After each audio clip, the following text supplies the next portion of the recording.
নোংরা ও অস্বাস্থ্যকর পরিবেশ, স্বাস্থ্যবিধি অমান্য এবং মেয়াদ উত্তীর্ণ পণ্য রাখার অপরাধে মেহেরপুর বড়বাজার এলাকায় 2 দোকানিকে 30,000 টাকা জরিমানা করে ভোক্তা অধিকার সংরক্ষণ অধিদপ্তর। বিস্তারিত থাকছে মেহেরপুর নিজস্ব প্রতিনিধি সাইদুর রহমান সুজনের প্রতিবেদন। আজ সোমবার দুপুরে পৌর শহরের বড়বাজার এলাকায় জ্যোৎস্না বেকারিতে অভিযান চালিয়ে 20,000 টাকা জরিমানা করা হয়।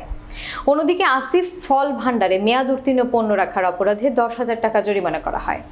অভিযান পরিচালনা করেন ভোক্তা অধিকার সংরক্ষণ অধিদপ্তরের মেহেরপুর চুয়াডাঙ্গা কার্যালয়ের সহকারী পরিচালক সজল আহমেদ।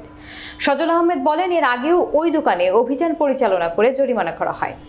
এ সময় উপস্থিত ছিলেন কৃষি বিপণন কর্মকর্তা মমিনুল ইসলাম, স্যানিটারি ইন্সপেক্টর তরিকুল ইসলাম ও পুলিশের একটি টিম।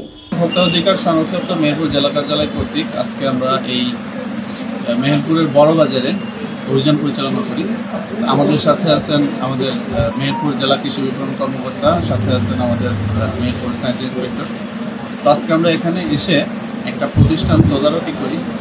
তো এই প্রতিষ্ঠানে আমরা এর আগেও এসেছি, আগেও তাদেরকে সতর্ক করেছি, সাবধান করেছি, একই বিষয়গুলো বলেছি। বাট আজকে এখানে এসে আবারও সেই প্রতিষ্ঠানে আমরা অস্বাস্থ্যকরভাবে বিভিন্ন খাদ্যপণ্য তৈরি প্রমাণ পেয়েছি, বিভিন্ন মিথ্যা বিজ্ঞাপনের প্রমাণ পেয়েছি, কর্মচারীদের স্বাস্থ্যবিধি না মানার প্রমাণ পেয়েছি। তো অতীতেও আমরা তাদেরকে সতর্ক করেছি, আজকেও এসে সেই একই চিত্র দেখেছি। এর প্রেক্ষিতে আজকে আমরা প্রতিষ্ঠানটিকে 20,000 টাকা জরিমানা করেছি এবং তাদেরকে আবারও আমরা সতর্ক করেছি, যদি নেক্সট টাইম যদি এই ধরনের ঘটনা আবার ঘটে তাহলে আমরা আরও কঠোর আইন ব্যবস্থা করব।